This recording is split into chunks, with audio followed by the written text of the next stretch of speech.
Before Marine Recon was known for blacked-out insertions, long-range surveillance, and operating miles ahead of friendly forces, it began as a simple idea. The battlefield belongs to whoever sees it first. Long before drones, satellites, or ISR aircraft, the U.S. Marine Corps understood that intelligence gathered by men on the ground, quiet, patient, and unseen, could decide entire campaigns. Marine reconnaissance was born from that understanding, shaped by war and refined by generations of Marines who learned to operate alone, deep, and unsupported. The roots of Marine Recon stretch back to World War II, when the Marine Corps faced a unique problem in the Pacific. Amphibious warfare against fortified island chains demanded precise intelligence before landings. Commanders needed to know beach gradients, reef depth, enemy positions, and terrain features information that could not be reliably gathered from aircraft alone. The answer was reconnaissance by small teams inserted ahead of the main force.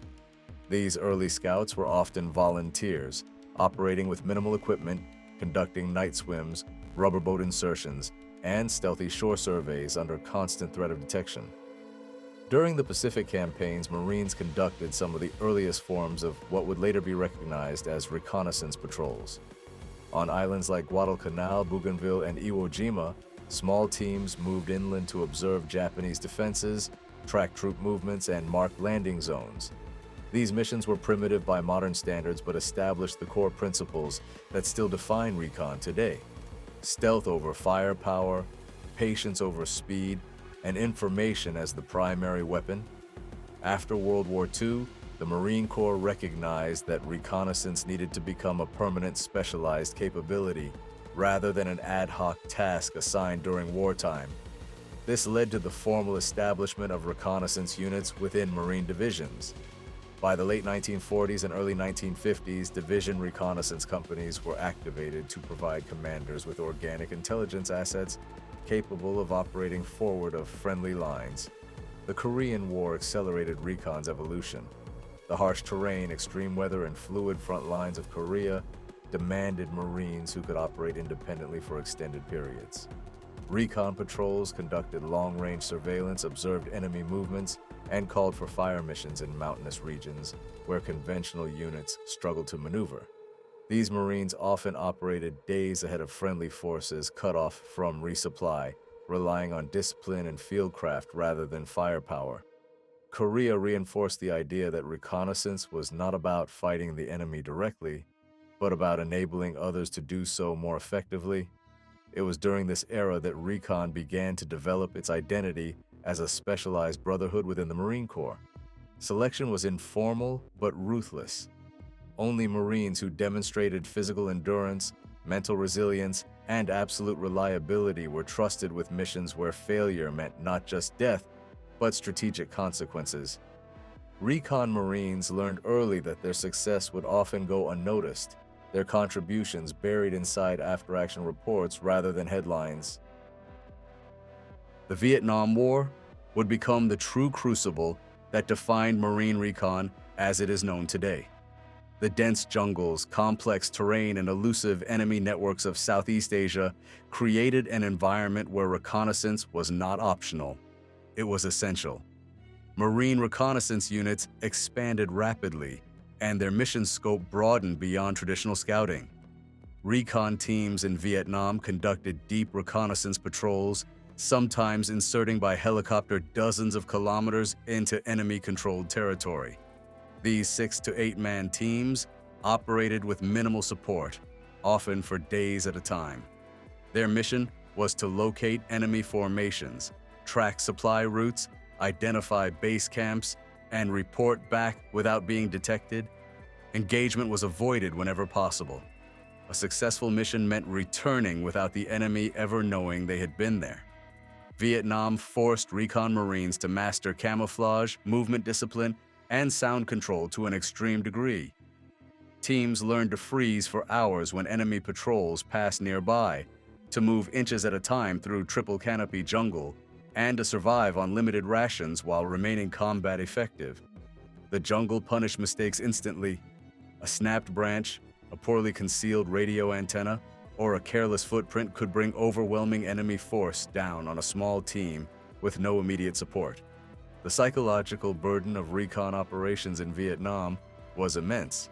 Marines operated knowing that extraction was never guaranteed, helicopters could be shot down, weather could prevent pickup, and friendly units might be days away. Recon teams developed an almost obsessive attention to planning, contingency preparation, and discipline. Every movement, every radio transmission, every decision was calculated to minimize risk. It was also during Vietnam that Marine Recon's dual nature began to take shape. While reconnaissance remained the primary mission, recon teams increasingly conducted direct action when required. Ambushes, prisoner snatches, and limited raids were carried out when intelligence value outweighed the risk. These missions were never intended to replace infantry assaults, but to disrupt enemy operations, gather intelligence, or eliminate key targets of opportunity. By the end of the Vietnam War, Marine Recon had established itself as one of the most capable reconnaissance forces in the U.S. military. The war also forced the Marine Corps to confront hard truths. Recon missions had some of the highest casualty rates in the Corps, not because of recklessness, but because operating deep and alone carried unavoidable risk. Yet, despite losses, Recon's effectiveness was undeniable. Intelligence gathered by Recon teams influenced battalion-level decisions, airstrikes, and even strategic planning. Following Vietnam, the Marine Corps entered a period of reassessment. The nature of warfare was changing, and Recon had to adapt. The Cold War emphasized rapid deployment, expeditionary warfare, and the possibility of large-scale conflict against peer adversaries. Recon units refined their mission profiles to focus on amphibious reconnaissance, beach surveys, and surveillance in support of Marine expeditionary units. This period also saw the formal differentiation between Division Recon and Force Recon. Division Recon units were tasked with supporting Marine divisions directly, providing tactical reconnaissance within a limited depth.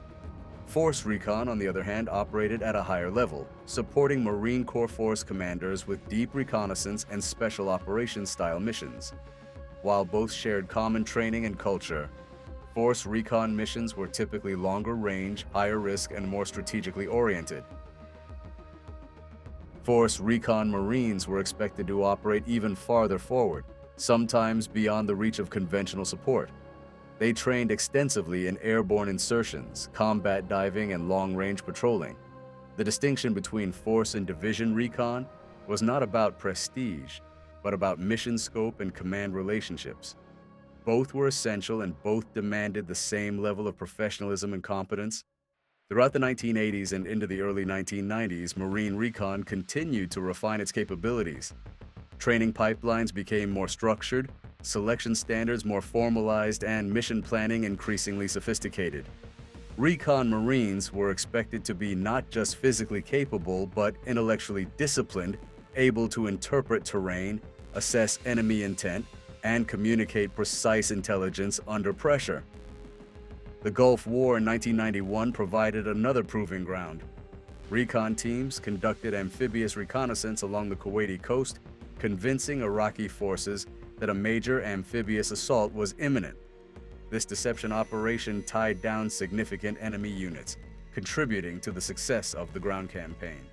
Recon Marines once again demonstrated that information, when used correctly, could shape enemy behavior without firing a shot. By the time the global war on terror began, Marine Recon was a mature professional force with decades of institutional knowledge. The attacks of September 11th and the wars that followed would push Recon into new roles and environments, but the core identity remained unchanged. Recon Marines were not commandos in search of combat, nor intelligence officers detached from the battlefield. They were something in between warriors trained to observe, endure, and enable others to fight more effectively. At its core, Marine Recon is defined by restraint. Unlike units whose mission centers on assault, Recon exists to gather truth from chaos. This requires humility, patience, and discipline. Recon Marines must be comfortable knowing that their success may never be publicly acknowledged, that their most important contributions occur before the first shot of a larger battle is fired. Identity within Recon is built on trust between team members, trust from commanders, and trust that each Marine will perform under the most isolated conditions imaginable. Selection and training are designed not just to test physical limits, but to reveal character. A Recon Marine who panics, cuts corners, or seeks personal recognition is a liability to the mission and to the team. This identity is why Recon has remained relevant across generations of warfare. Technologies change, battlefields evolve, but the need for disciplined Marines willing to move forward unseen and bring back the truth remains constant. Marine Recon's history is not one of dramatic charges or famous last stands, but of quiet professionalism, repeated thousands of times across decades of conflict. Marine Recon is often misunderstood from the outside. To many, it appears similar to other elite units, physically demanding, tactically proficient, and operating in small teams. But Recon is defined less by how it fights and more by how it prepares, observes, and endures. Where assault units are built to close with and destroy the enemy, Recon units are built to find the enemy, understand him, and remain unseen while doing so. That difference shapes everything from selection to training to mission execution. Becoming a Recon Marine is not a matter of volunteering and passing a single course. It is a process of continuous filtering, designed to expose weakness over time rather than in a single moment. Most Marines who attempt Recon fail not because they lack strength or courage, but because they cannot maintain discipline under prolonged stress, fatigue, and uncertainty. The Recon pipeline begins after a Marine has already proven himself within the Corps. Candidates are expected to arrive physically prepared, mentally resilient, and familiar with the basics of infantry operations. From the start, the emphasis is on endurance rather than speed.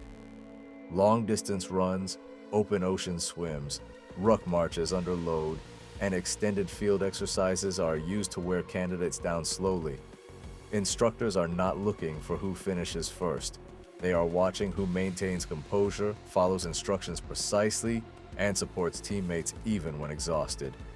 Water is a defining element of Recon training. Amphibious reconnaissance is one of Recon's core missions, and candidates must be completely comfortable in open water, often while carrying equipment. Swim evaluations are conducted under stress, with timed events, buddy towing, and underwater confidence drills. Panic is an automatic failure.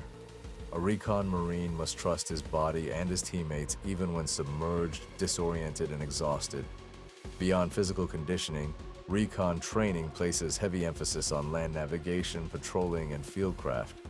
Candidates learn to move through terrain without leaving traceable signs, to camouflage themselves effectively in multiple environments, and to maintain noise and light discipline at all times. A Recon team that is detected has failed its mission, regardless of how well it fights afterward. Radio communications are another critical skill. Recon Marines are trained to communicate precise, concise information under conditions where transmission time must be minimized to avoid detection. Long, unnecessary radio chatter is discouraged.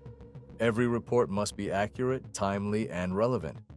A single incorrect grid, coordinate, or misidentified enemy element can lead to friendly units maneuvering into danger.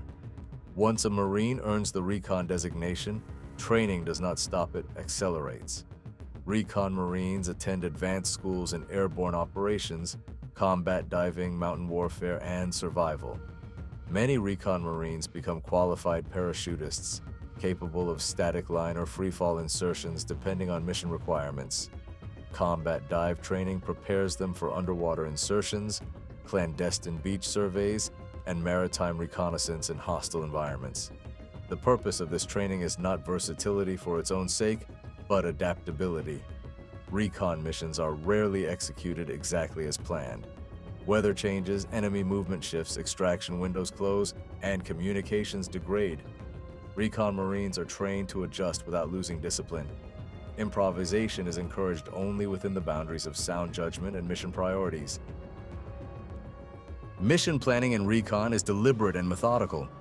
Before insertion, Teams conduct detailed analysis of terrain, enemy disposition, weather patterns, and extraction contingencies. Primary, alternate, and emergency plans are developed for every phase of the mission. Recon teams often rehearse movements multiple times, visualizing routes and actions down to the smallest detail. This preparation is not excessive, it is necessary. Once inserted, there is rarely an opportunity to correct mistakes. Recon missions typically fall into several categories, though in practice, they often overlap. The most fundamental mission is reconnaissance and surveillance. This involves observing enemy forces, infrastructure, or terrain over extended periods without being detected. Teams may establish observation posts overlooking roads, villages, or key terrain features. From these positions, they record movement patterns, identify unit types, and report changes in enemy behavior. Another core mission is amphibious reconnaissance. Prior to an amphibious landing, recon teams may be inserted to survey beaches, assess obstacles, measure water depth, and identify enemy defenses. These missions are conducted at night, often in adverse weather, and require precise navigation. The information gathered can determine where and when a larger force lands or whether it lands at all. Recon Marines also conduct special reconnaissance in support of higher-level commanders. This may involve deep insertion into enemy-controlled territory to observe high-value targets, logistics routes, or command nodes. These missions are high-risk by nature. Teams may operate for days or weeks with limited resupply, relying on stealth and discipline to survive. While recon is not primarily an assault force, direct action missions are sometimes required. These are typically limited in scope and designed to support reconnaissance objectives. Examples include ambushing enemy patrols to gather intelligence, capturing prisoners for interrogation, or conducting limited raids to disrupt enemy operations. Even in these cases, the emphasis remains on speed, surprise, and withdrawal rather than sustained combat. One of the most misunderstood aspects of recon is the relationship between Force Recon and Division Recon. Both share the same foundational identity and training ethos, but their missions differ in scale and command relationship. Division Recon units operate in direct support of Marine divisions. Their missions are generally focused on providing tactical intelligence within a defined area of operations. They may operate forward of friendly lines, but usually within a depth that allows for relatively rapid support if needed. Force Recon, on the other hand, operates at a higher level. Force Recon units support Marine expeditionary forces and higher commands. Their missions are deeper, longer range, and often more strategically significant. Force Recon teams may operate well beyond the range of conventional forces, relying entirely on their own planning and discipline. This distinction does not imply superiority, but specialization. Both are essential, and both require the same level of professionalism. In the field, recon teams are small by design. Typical team sizes range from 4 to 8 Marines, depending on mission requirements. Smaller teams are harder to detect and easier to conceal. Each member has a defined role, but cross-training ensures redundancy. Every recon Marine must be capable of navigating, communicating, providing medical aid, and assuming leadership if necessary. Equipment selection reflects recon's mission priorities. Loadouts are kept as light as possible while still supporting mission requirements. Excess weight increases fatigue and noise, reducing effectiveness. Weapons are selected for reliability and versatility rather than sheer firepower. Optics and observation equipment are often more critical than additional ammunition. Recon Marines place significant emphasis on sustainment. Food, water, and medical supplies must be carefully managed. Resupply is never guaranteed, and over-reliance on external support is discouraged.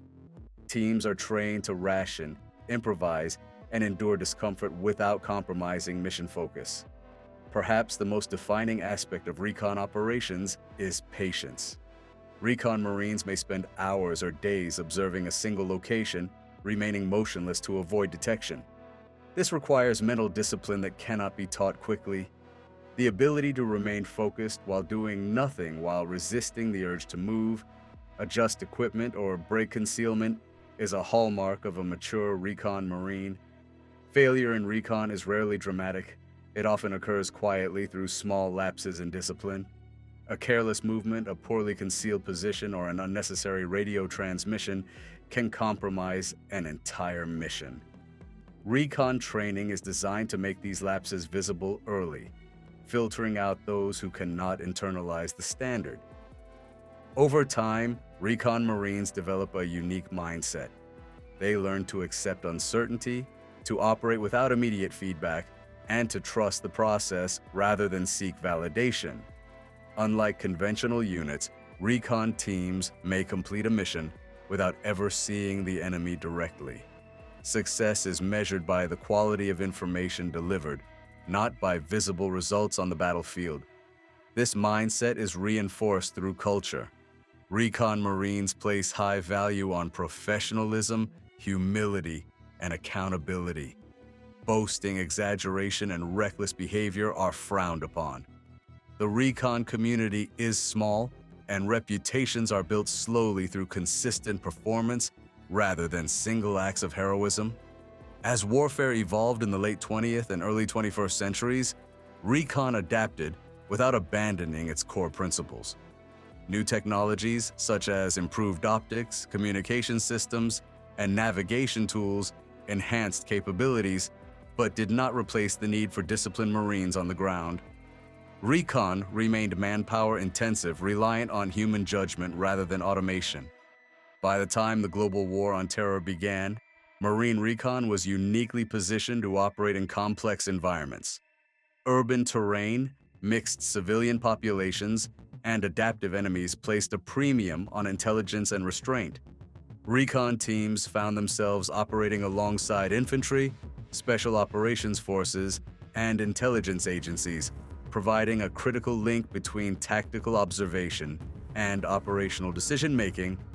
Yet despite these changes, the essence of recon remained unchanged.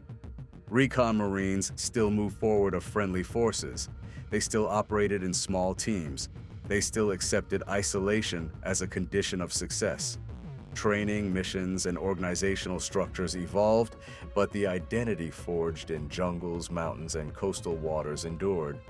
By the early 2000s, Marine reconnaissance entered a period of transformation unlike any it had faced before.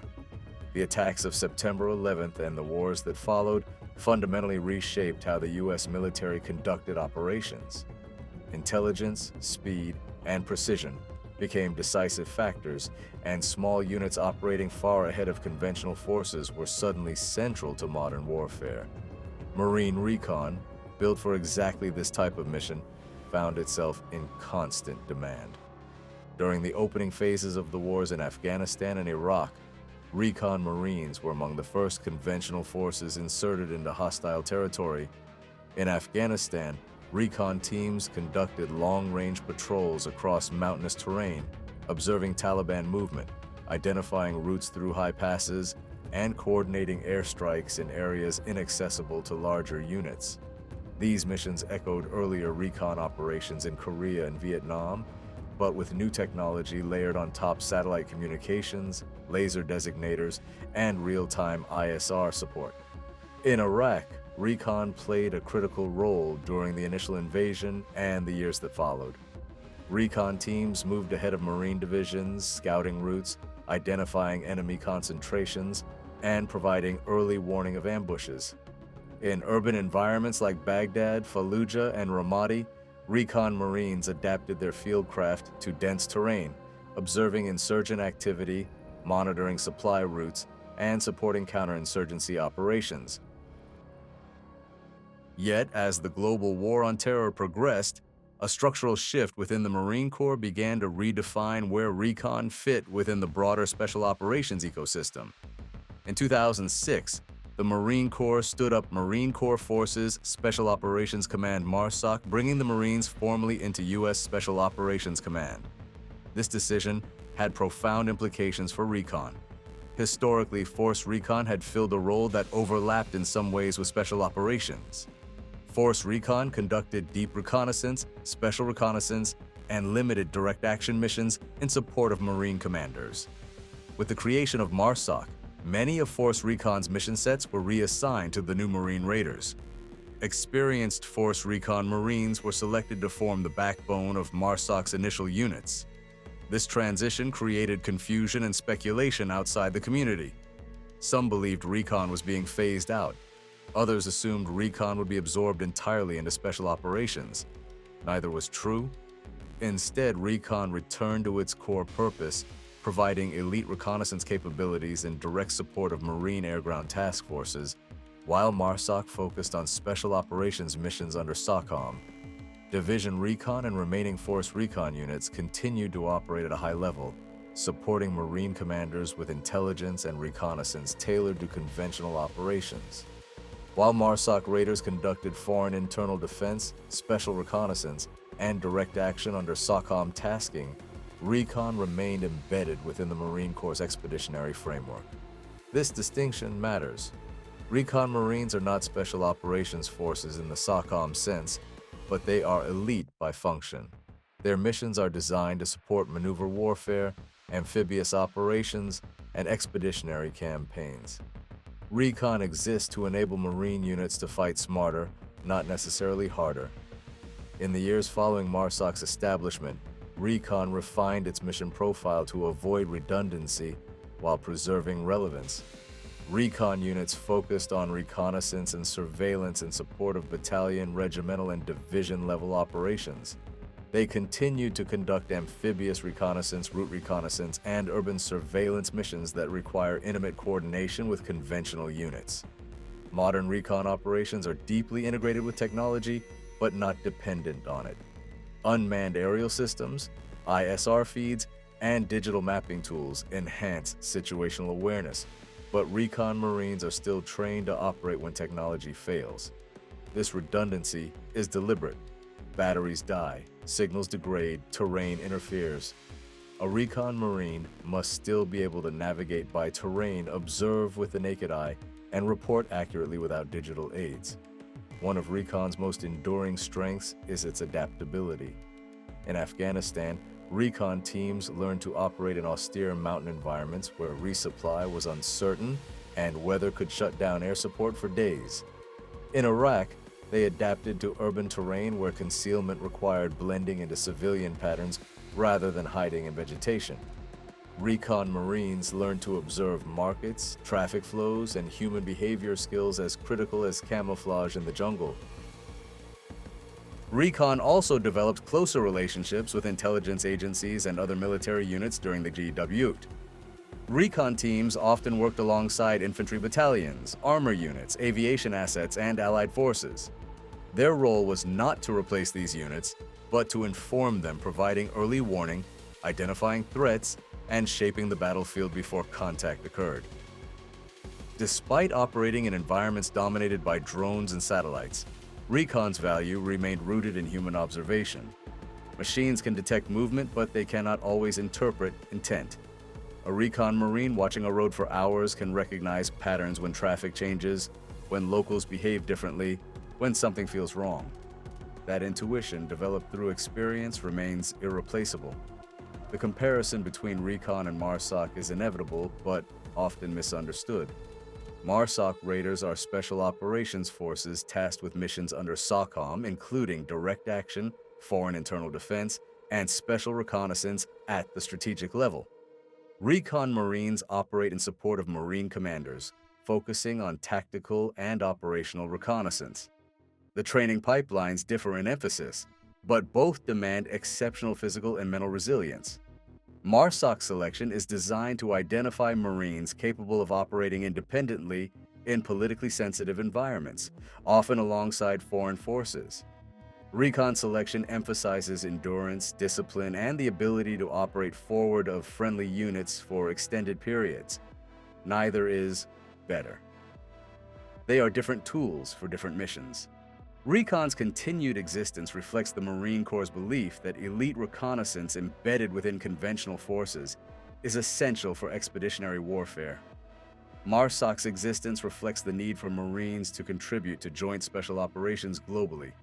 Together, they cover complementary roles. Within the Recon community, identity remains tightly guarded. Recon Marines understand that their role is often misunderstood or overshadowed by more visible units. This does not breed resentment but quiet pride. Recon culture values consistency over recognition. A Recon Marine's legacy is built not on a single operation, but on years of reliable performance in difficult conditions. Modern Recon training reflects this philosophy. Selection standards remain high. Attrition remains significant. Recon Marines are expected to master not just physical skills, but judgment, restraint, and leadership. They must be able to operate with minimal supervision, make decisions with limited information, and accept responsibility for outcomes. Recon units today continue to support Marine expeditionary units deployed aboard amphibious ships around the world. These deployments require recon teams to be ready for a wide range of contingencies, from humanitarian assistance and disaster relief to high-intensity conflict. Amphibious reconnaissance remains a core mission, ensuring that Marines can land where the enemy least expects. As warfare evolves toward peer competition and hybrid threats, Recon's relevance endures. In contested environments where access is denied and information is scarce, small reconnaissance teams may once again be the only way to understand the battlefield. Recon Marines are trained to operate under these conditions, accepting isolation and uncertainty as part of the mission. The legacy of Marine Recon is not defined by headlines or famous operations. It is defined by consistency. Across decades of conflict, from the Pacific Islands to jungles, mountains, deserts, and cities, Recon Marines have performed the same essential task: move forward, observe carefully, and bring back the truth. Recon's story is one of quiet professionalism. It is a history of Marines who accepted discomfort, isolation, and risk so that others could fight with better information. Their work rarely appears in official narratives, yet it shapes decisions at every level of command. In an era of rapid technological change, Recon remains grounded in fundamentals. Stealth, patience, discipline, and judgment — these qualities cannot be automated or replaced. They must be earned through training, experience, and culture. Marine reconnaissance is not about glory. It is about responsibility. The responsibility to see clearly, report accurately, and endure silently. That responsibility has defined Recon since its earliest days, and it continues to define it today. This is why Recon endures not as a relic of past wars, but as a living capability shaped by history and prepared for the future.